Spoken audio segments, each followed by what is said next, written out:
Good afternoon, it's Thursday the 16th of June 2016, just after 1 o'clock, and welcome to UK Economy News. I'm your host, Brian Gerrish. With me in the studio, Mike Robinson, and we will be joined by Patrick Henningsen on live Skype link from a secure location in the southeast of England. First of all, though, the weather, we're delighted to say that Plymouth and Pembroke have got bright sunshine at the moment.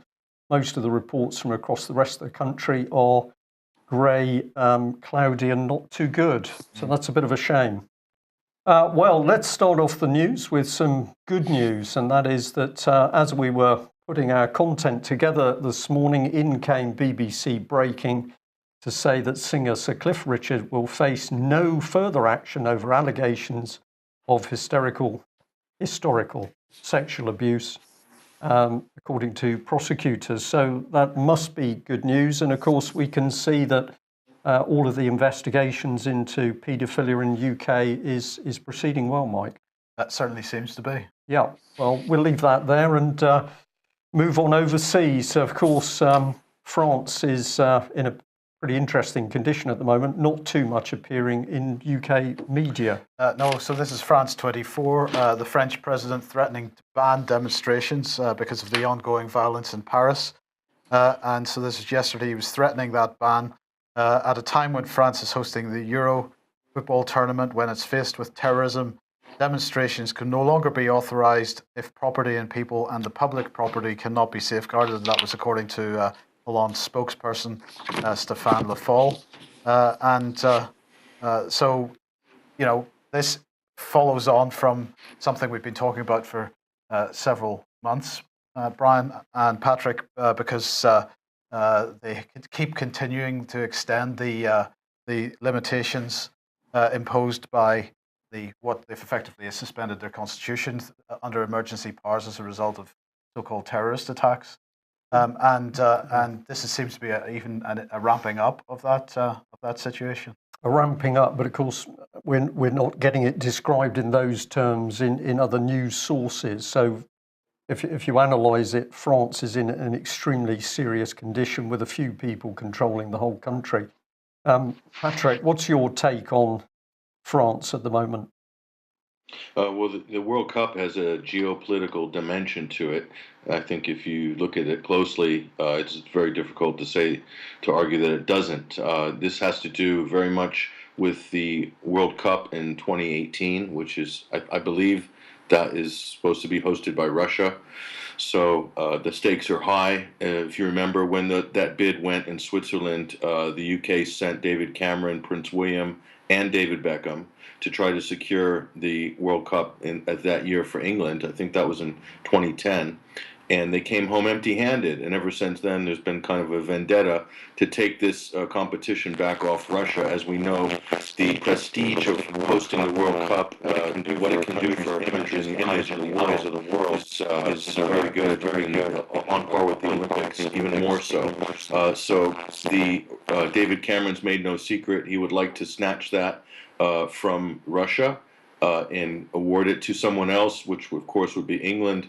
And the Department of Justice has also intervened in the FIFA corruption scandal and tried to draw Russia into that as well, in order to discredit the bid which they won in 2010 to host the 2018 Cup. So this is a bit, in geopolitical terms, they're setting up an Arsenal offside trap for Russia by basically moving the goalposts. There's two cliches in one analysis there, but this is what's going on. So by demonizing Russia, further marginalizing it in the international community, in the sports world, they hope to, either derail the 2018 World Cup for some reason, any way they can, or to damage Russia's reputation internationally. It's all part of the containment and isolation of Russia policy enacted by NATO post-February 2014 Maidan in Kiev. Right, so Patrick, that's right. And here we've got the continuing, exactly what you're talking about. Obviously, we've had more arrests of so-called Russian supporters at Euro 2016. What was interesting was that the latest The latest trouble in Lille. There were British and Welsh supporters there, and what you said to me yesterday after the Russian football team was given this suspended. How did they term it? They're going to be sent home if there's any further trouble. So a red card. They effectively got it's a yellow card they've got so far. Yellow card. So what you said was, well, what will happen next is that the people will start taunting the Russian supporters, and that looks like what has happened. There've been further arrests, and then the Russian government has called the French ambassador in to discuss this. Sergei Lavrov said that what's been going on in France to Russian supporters has been absolutely unacceptable. And his ministry said the Russian Foreign Ministry summoned the French ambassador Jean-Maurice Ripert, and they warned that further stoking of anti-Russian sentiments could significantly aggravate the atmosphere in Russian-French relations. So, Patrick, the Russians not taking this lying down? Yeah, this is a microcosm of geopolitics. So if effectively the governing body has drawn a red line, this should remind us of another red line which was drawn back in 2013 with chemical weapons in Syria. Once an international body draws a red line, then in the case of Syria, the Western-backed terrorist factions and moderate rebels and FSA released a chemical weapons attack and then blamed it on the Syrian government and tried to rally the international community to take action after that. It failed miserably. The same thing here. Sports mirrors society. It mirrors life. It mirrors geopolitics. And they've drawn a red line. And now English supporters can bait Russian supporters and get this country disqualified and probably bring a review, some sort of an inquiry or some sort of an inquest or review that will then be used to basically attempt to yank the 2018 World Cup under the feet of Russia. And I'm sure this is still on the cards. The Department of Justice and the UK government have made very loud noises about their intention or their desire to sort of put Russia under the hammer regarding 2018. Yes. Okay. Okay. Let's. Let's move on to. Let's move on to the EU referendum, Brian. And I just got a couple of things I want to show here, and then I'm going to ask you both for comment. This is Nigel Farage tweeting this out today. 7 days to go till polling day. Make sure you vote to leave. But the rhetoric is if you want your country back. So that's the first point. The second point, I've removed who tweeted these out to protect the innocent. 1 week till the UK is free and independent once again.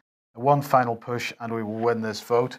And then this one also saying Mark Carney must be fired after the EU referendum. He is nothing more than David Cameron's puppet. And before we come on to what Mark Carney had been saying, I just wanted to ask both your opinions about the way that many of the people that are engaged in the EU referendum debate view the world. They view that Mark Carney is David Cameron's puppet as opposed to David Cameron being Mark Carney's puppet. And they believe in the notion that we get the country back in some way. What back from whom? And so it seems to me that to understand the broader picture, we need to perhaps encourage people to look at this whole situation from a slightly different angle. Would agree with that, Mike, and perhaps we could use the comments from David Ellis yesterday when he was talking about the creation of the EU military. Of course, what he brought in was that we needed to pay attention not only to the creation of that military, but the creation of an EU treasury. So he was absolutely focusing on look at the money and look at the control of the money. And of course, this is where it gets interesting, because if we look at the control of the money, I think we can say that it is actually the City of London that is controlling the European politics. I don't know what Patrick would say in response to that. So Patrick, I mean, if we don't know who the enemy is, if we're saying we need to get our country back, but in fact the enemy is within this country, then we're not going to get anywhere, are we? Yeah, and that tweet, you should be able to read through that tweet to know that absolutely whoever's appointed to be in charge of something is a key is the Bank of England, who controls the creation and the issuance of currency in this country, is not going to be a puppet of a prime minister. In fact, if it's a puppet of anyone, it's the puppet of the international banking syndicate, and they will choose what they would often call a safe pair of hands, someone who is not going to divert from the agenda. And currently, the agenda in the UK is just gradual deregulation, negative interest rates, quantitative easing, deflation of the real value of the currency, and also over leveraging in the city, and basically money for old rope. That's the agenda, and as long as Mark Carney keeps that system in place, he will be staying in his job, and I don't think the Prime Minister has much to say about it. That's absolutely right. Now, of course, Mark Carney has been making threats for months, along with a lot of other international bankers, in response to the criticism to the threats that he's been making, he had this to say: all of the public comments that I or the other bank officials have made regarding issues related to the referendum have been limited to factors that affect the bank's statutory responsibilities and have been entirely consistent with their remits. But what he ignores is the simple fact that the governor of the Bank of England is supposed to remain politically neutral at all times. This is the first time that any governor of the Bank of England has ever got involved in a political debate in this way. It is unprecedented, personally, if rather than saying let's wait until after the EU referendum to get rid of him, I would be getting rid of him right now. But anyway, well, apart from anything else, he's a Canadian. Absolutely. So let's come down to the hard fact. Why should he be interested in anything for the benefit of Britain? It's that simple. It is that simple, yes. Now, in the meantime, Deutsche Bank, their shares at a record low. This is sort of information dripping out into the financial press that the European banks are again a cause for concern. Now, Deutsche Bank recently experienced one of these little IT glitches that meant that people couldn't get access to their money, and money couldn't be transferred from one place to another. So that's always a sign that the banks are that a particular bank is in deep trouble. But their share price at a record low, as it said, closed at $16.88. Shares trading in Frankfurt were down more than 4% earlier this week. While this article gets into some of the technical detail as to why it might be that Deutsche Bank isn't doing so well, the bottom line is that they and the entire global financial system continue to be bankrupt, and we're not doing anything to sort that problem out. We're not, Mike. Isn't it fascinating that Deutsche Bank, of course, one of the big banks supporting political charity Common Purpose, Chief Executive Julia Middleton boasting in her book about the power of these banks. The other one she recommended was Lehman Brothers, role model to youngsters at school. Lehman, I think they went bust, didn't they? I think they did. And Deutsche Bank at the moment looks like it's going to go the same way. So if you want to follow the decline of Britain, follow political charity Common Purpose, and certainly follow the advice of Julia Middleton, the chief executive. Well, when the banks are in trouble, the next thing that comes along is we need a war. And this is Mike's comment from a couple of days ago, Donald Tusk saying, with a little bit of tongue-in-cheek here, don't worry, Jens, the plan for the EU army is going well. We'll be at war with Russia for the end of next year. Now, we're making a joke of something that's very, very serious because, of course, at the moment we can see the West, led by David Cameron and Mr. Obama in particular, antagonizing Russia. Situation in Eastern Europe is being made more dangerous by the day as a result of actions by Britain and the US. But Patrick, you've also been seeing things develop in Syria. And you've had this article up, German boots on the ground as NATO troop build-up continues on the Syria-Turkey border. So an article by Vanessa Beeley, and you also had this excellent map. Tell us what's happening here. Well, there's a lot of military movements into Syria and into Turkey, and specifically, some reports of international troops amassing along the Syrian-Turkish border. Now, this is most of this the media will turn a blind eye to, aside from the odd story that you might see in the Mirror or a paper like this that normally will have a splash story about British SAS troops fighting in Syria, and we talked about this last week. And they're fighting alongside the so-called moderate rebels, which are really al-Nusra Front. So that's Al Qaeda in Syria. So British SAS fighting alongside Al Qaeda in Syria should be the headline, but unfortunately it's not. So EU Army. This story about Germany feeds very nicely into the EU Army narrative, and through the NATO, under the flag of NATO, the Western militaries will be deploying very special forces to do certain things. If you remember the Yugoslavian War, some German special forces were present in that war, and they were doing kind of quite dirty mopping up business in some of the bad fighting areas. So, but this isn't often reported because this is kind of a forbidden subject in the media. Germany's got troops anywhere doing anything.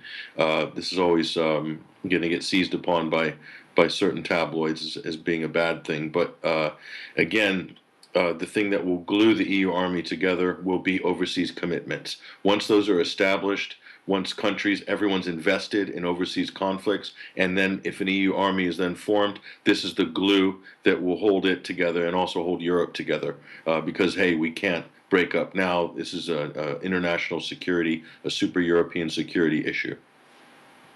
Well, let's bring this image on screen, which reinforces all of this. It was from a few days ago, but the Express secret plot exposed EU in stealth plan to set up army by merging the German and the Dutch forces. And of course, Mike Robinson has been pointing out much of the published material on that merging.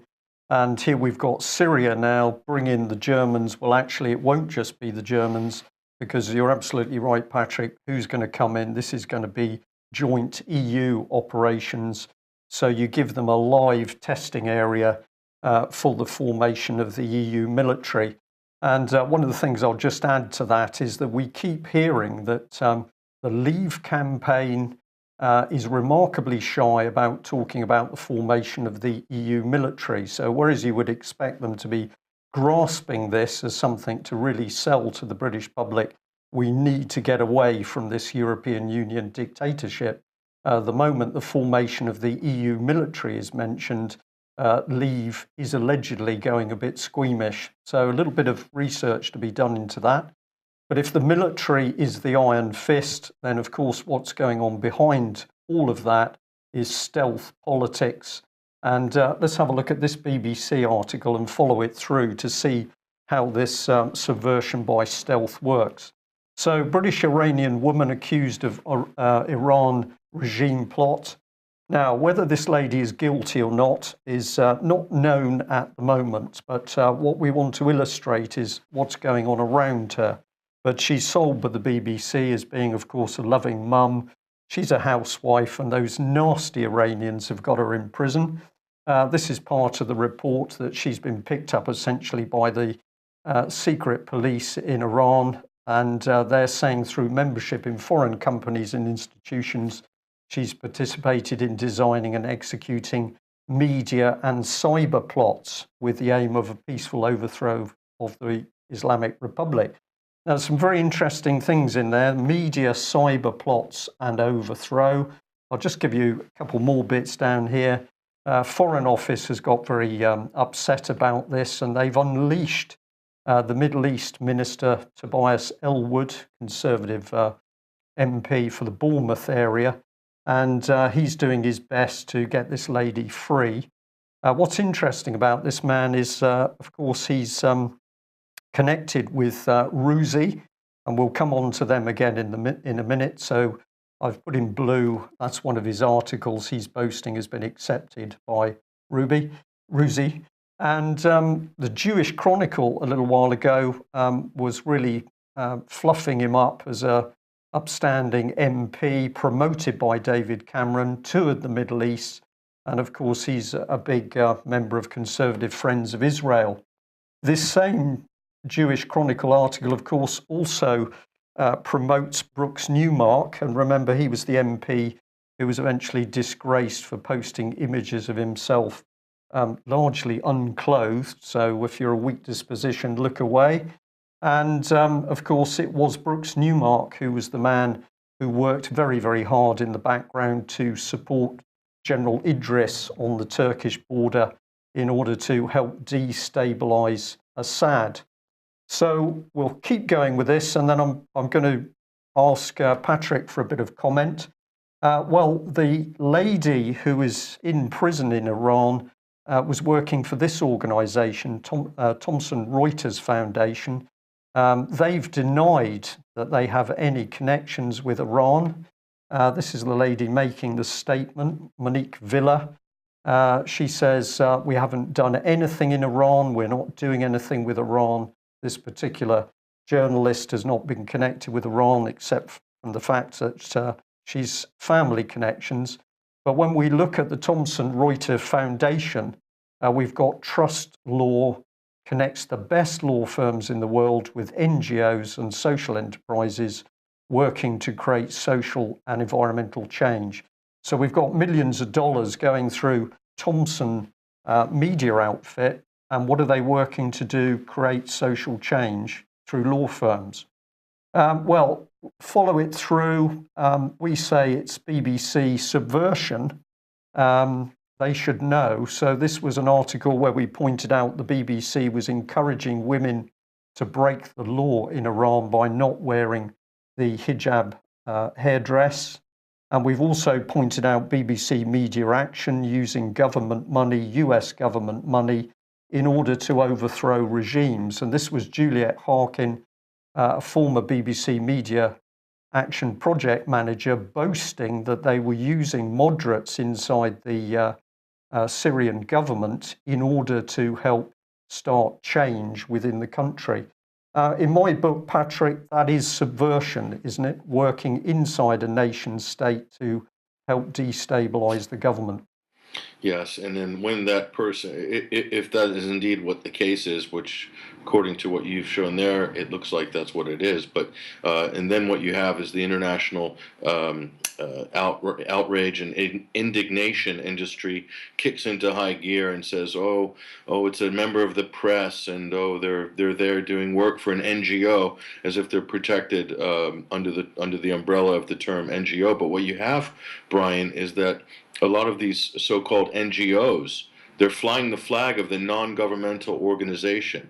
But in fact, what they are GOs. They're government organizations. If you're getting BBC funding, you are a government-funded organization or person. If you're getting working or funded by the National Endowment for Democracy in the U.S. or the National Democratic Institute that gets funding from the State Department or USAID, those are all government organizations. They're funded by the government, therefore they are government organizations. They're only NGOs in name. And it's a very cynical deployment of this term, which is used so often. Very few people question it, much less the intelligentsia of the wonderful mainstream media will hardly ever question it, and especially The Guardian, and who should be a liberal publication apparently, will never question this.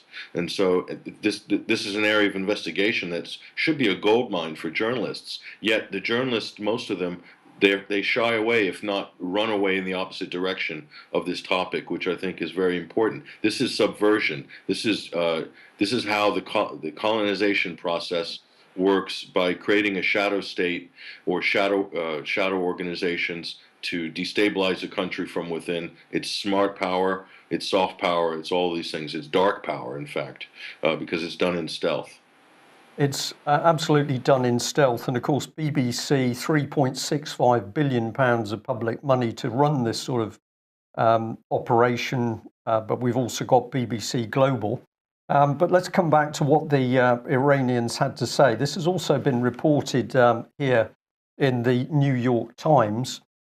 And Iran has accused the Thomson Reuters charity of sedition. So the Iranians not messing around here. And whatever we might think about the Iranian regime, these people are not silly. They've got a reason for focusing on this particular organization. This is what they said in the New York Times article. Through membership in foreign companies and institutions, she has participated in designing and executing media and cyber plots. Now, these plots are exactly what we are seeing. We've researched media action, and it's quite clear to us that this is exactly what is going on, with particularly the help of big media outfits such as the BBC. Could it be that Reuters is also involved in this sort of soft power projection? But Iran is not the only one, as we'll see in a moment. But just have a look at the Reuters organization itself. It says it's there to inform, connect, and empower. Isn't it there just to tell people what the truth is of what's going on around the world? But no, it's bigger than that, because here we are, a global network. We speak 35 languages. We're working right the way across the world. Here's all the glowing website. Here's the law. Trust Reuters to get law that we need across the world. And it didn't take us long to see a few interesting faces, because we can certainly trust them, Mike, because Sherry Blair is involved. I'm not certain she looks like that anymore. I think there's been a tadge, I think is the English expression, of airbrushing. Bit of a tweak there. A little bit of a tweet. So let's make the point, because Russia and Egypt were also pointing fingers at these Western NGOs, or GOs as Patrick Henningsen would rather call them.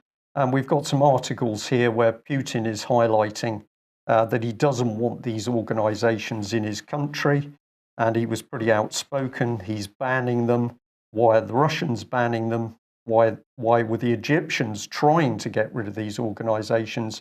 Because, as BBC Media Action says, they are involved in sedition and subversion. And if you're not convinced, then remember this report we did for a few days ago. Here's the big boss, Dr. Karen von Hippel from RUSI, Royal United Services Institute, the very organisation advising the British government on defence at the moment. And what we pointed out is that back in the 90s, 1993, 95, this lady was working on the decentralised political structures for a future Somali state. So at some stage back in the 90s, with European money, 233,000, what have we got, ecus there, money's being paid to plan out how they're going to bring down the Somali state. But surely that's all historical. I thought that was happening at the moment as it's ripped apart by war, Mike. Or was that my imagination? Must be. Patrick, I'll just give you 20 seconds if you want to summarise anything there, but it seems to us the iron fist in a velvet glove is exactly how this soft politics and power is being unleashed on unsuspecting countries. Sure. If you look at Syria as a great case study, the amount of subversion that's gone on through various NGOs, through all these other open society funded citizen journalist programs and so forth. I mean, even Reuters is employing photographers or AP, they're getting their photos from people who are part of the moderate rebel faction. So again, portraying a certain public narrative. But what it is, it's softening up these countries, whether it's Syria, Iran, Somalia, or any of these countries we mentioned, softening them up for the hammer. And the hammer is military force. Eventually will come in to clean up the mess. So, and then when that happens, there's already a shadow state in place. There's civil quasi NGO organizations that will be taking over the management of day-to-day life in those countries and replacing existing governance structures seamlessly. That's the plan on paper. And so I think we pointed out quite a few aspects of this here. It's in front of our eyes, isn't it? What's going on, caused by the West. Okay, good news. The first episode of the new series of Insight is up on the UK Column community website. This is some content for members only at this point in time. So if you are a UK Column member, please log into the UK Column community website and watch and leave your comments underneath. Alex Thompson, who was taking part in the first episode of this, will be responding to any questions that you have. Okay, and the basic flavour of this one, Mike? This one is called Eurasia on the Brink. Patrick Henningsen took part, Eric Zeus took part, and Alex Thompson took part. And we're trying to get into much deeper detail on some of the subjects that we cover on the news occasionally, but we don't really get to go We don't into have the depth. time here We don't to have the do it. time to get into the depth. So that's what we're aiming to do. And we're going to follow that up early next week with an interview that David Scott did with Gilad Atzmon, and a very interesting twist. If you've seen Gilad Atzmon interviews in the past, you'll find this one has a slightly different flavour to it. It's extremely interesting. I'm looking forward to putting that one up. Excellent. Well, the good news continues because we're delighted to say that we've finalised the Dispatches series, which is 10 episodes of David Scott from Northern Exposure interviewing Brian and Janice Doherty. This is the couple that had their children taken away from them after they reported that a man had offered them money, £25,000, to have and abuse their young son. So hounded out of Scotland, they ran to Ireland. Subsequently, the children taken away and still not back with mum and dad. So as we reflect on what Justice Goddard is apparently doing to root out those paedophiles in UK, remarkable that when that couple report a paedophile in Scotland, then they are the ones who are viciously hounded and abused. The first series will go out after the news. First episode of this is going out on the live stream, if you're watching on the UK Column website, at least immediately after this news programme finishes, yes. And then there will be a further 9. We have no doubt that once you start to hear the parents describing themselves what actually took place, you will want to stick with all 10 episodes of this, because I'm almost lost for words when you hear it. But if you're a parent, you need to listen to this series of interviews. Okay. Well, today, the London Conference on Globalisation and World Order is taking place at Chatham House. And so far, we've had Philip Hammond. I haven't seen very much of this because it began this morning and I didn't have a chance to watch too much of it, so I'll get more details later on.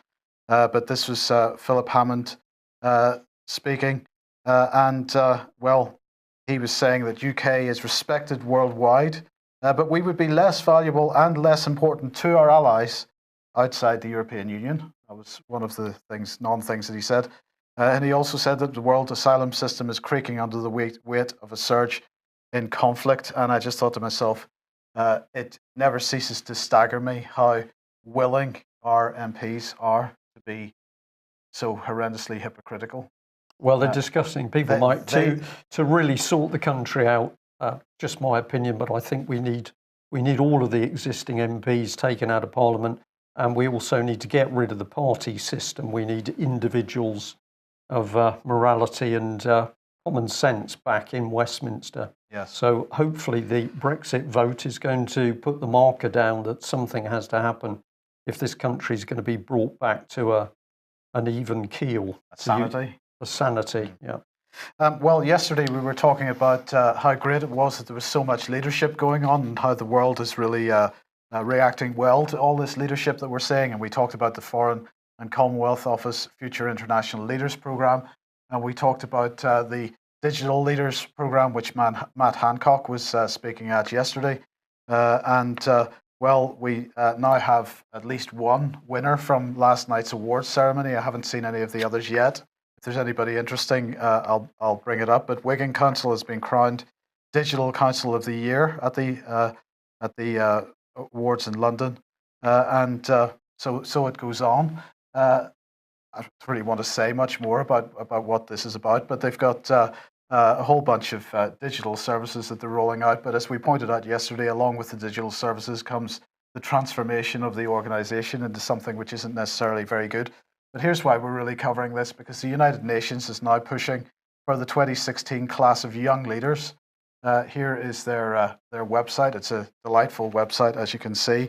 The United Nations has announced the inaugural class of the Young Leaders for Sustainable Development Goals, 17 young change makers whose leadership is catalyzing the achievement of the goals. And they're choosing those at the moment. So if you wanted to submit your application for that, you can do so. If you're young. If you're young, yeah. Yes, you've got to be young. From food to fashion to finance, the young leaders will come from many different backgrounds, represent every region in the world, and help activate millions of young people in support of the Sustainable Development Goals. So there you go. That's the next big leadership training exercise, which is going to create some new people to improve the planet that we live on. And all this slips in under sort of national government. So suddenly you've got all of the NGOs, the charities being run by trained future leaders who are really in control. It's very sinister stuff when you see it for what it is. Absolutely. Now, we call it a death cult. Because that's what it is. Yes. So this is the governance that we're living under, we believe. And we've seen a lot of this type of thing over the last couple of years at the Tower of London on Remembrance Day and so on. But this is the latest one, the latest poppies wave. And this is being created by Paul Cummins, an artist, a ceramic artist. Each one of these red poppies here is made out of ceramics. Not sure who's funding that. But as you can see, it's really designed to look like a river of blood coming off the wall of Lincoln Castle. Well, this is from his website because he has a history of this, of creating rivers of blood everywhere. It is celebrating death, isn't it? Well, it's absolutely celebrating death, Mike. And if people have not seen the YouTube clip about the so-called celebrations with regard to Verdun, they need to see this. This was in France, a gathering supposedly to remember the battle at Verdun. But what did we have? We had people dancing on the graves of the dead soldiers. This is a death cult, and it's becoming ever more obvious that it's coming straight out of central government. Well, I just wanted to put his picture up. This is the artist that's behind this. Not really going to make any more comment than that. Maybe people might like to contact him and ask him what. If yeah, go ahead, Patrick. Yeah. Yeah, I'd like to add something. You know, it's worth asking here. I'm just posing an innocent question. 864,000 ceramic poppies. Now, I'm going to venture to guess that these weren't manufactured or made here in the UK.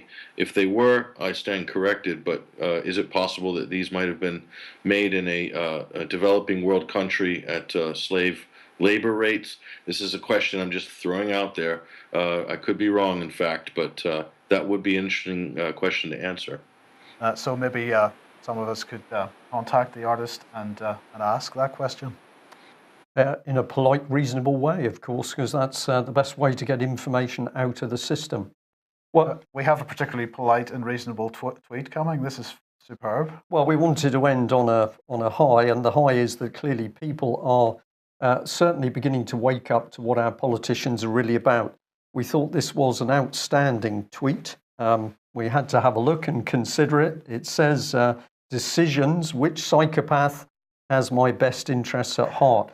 I couldn't quite make out the two pictures, Mike. I found when I looked at them, I sort of knew somebody was there, but I couldn't quite work out who it was. I did realise the one on the left, though, of course, wasn't a woman. Boris, possibly? I don't know. Yeah. We just wanted to comment on this, that for this sort of material to come out, it shows us that people really are beginning to look through our political class and, of course, see that the real agenda is pretty dark and pretty unpleasant. Rivers of blood. I think the original two murderers would have been quite impressed to see the government promoting the sort of dark agenda that they were involved in at the time. On that note, we are going to say, please don't just sit and watch UK Column News. We're putting out the information for people to act. It's important what you do. Make a phone call, write a letter, send an email, tweet. But what we need to do is to wake as many people up as possible to what is really taking place. And of course, to get deeper into the political action so people are not deceived by the puppet show, the EU PSYOP, which is the referendum coming up. We need to get right in under that to see who is really controlling the British government. And if you, like us, believe that the City of London is part of that, it's the City of London that needs to be exposed. Thank you to people who've donated to us over the last few days. That's much appreciated. And it's only with your help we can do what we do. Patrick, thank you very much for joining us. And that's it for today. We'll be back at the same time tomorrow. Bye-bye.